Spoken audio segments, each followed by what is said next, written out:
mu sunna wallahi ina so fa in shiga wannan addini na kufa da kuna yi addinin musulunci ne ma ko me sunan shi addinin musulunci to ina so in shiga addini ya za yi ne kenan to ya shiga addinin ba wahala gare shi ba ko wani limamin mu anan baya haka sai baka sai ka ansa sai in karba mene addinin musulunci to ga ha karba ke na ita na kawai ana karba wai ka ansa kamar zan baka kudi haka ba a'a to so ya kalmomi ne kawai za a faɗa maka su marasa yawa sai ka ansa ko shi okay kuma ga shi gobe za fara azumi ko gobe za fara azumi so kuma ga shi na sa azumi to yanzu ana mu je mana can guri su mu je karba a yanzu an kusa sallar magariba ne amma mu je dai kafin nan lokacin ko to shikenan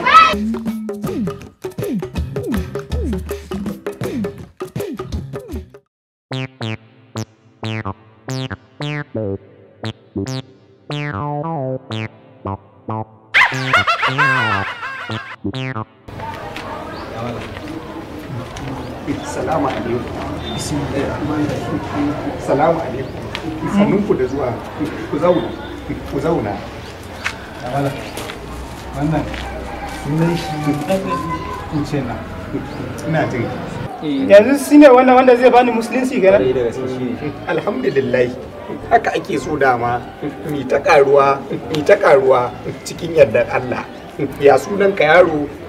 sunana use suku Tasu kana ji yanzu wannan yanda za mu ka shirya dai za ka shi musulunci na sira ba gobe ne ba kuna yin wani abu na sai ba azumi ko azumi kenan to ina so a yi fara yi da ni ne koyi insha Allah gobe da yardar Allah yanzu mun kai na ɗaya kenan to shi kenan duk abin da na faɗa yanzu ka maimaita to kaji ashhadu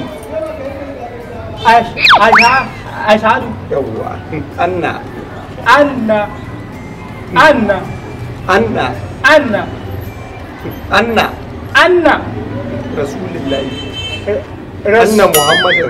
rasulullahi anna muhammadin rasulullahi sallallahu alaihi wa sallam alhamdulillah ka zama dan uwa ka san a cikin sunaye ba za a rasa wani suna da kake so akwai suna faɗa mun in ji shi suna Muhammadu nake so alhamdulillah mun gode Allah masha Allah Muhammadu nake so to shikenan yanzu ka shiga da shi cikin gida ya samu ruwa ya wanka sai ku dawo da shi nan me kuma wani wanka kuma zan yi wannan zai maka bayani wanka ne na tsarki ka shigo musulunci alhamdulillah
Assalamu alaikum. Assalamu alaikum. Malam Muhammad bin Allah.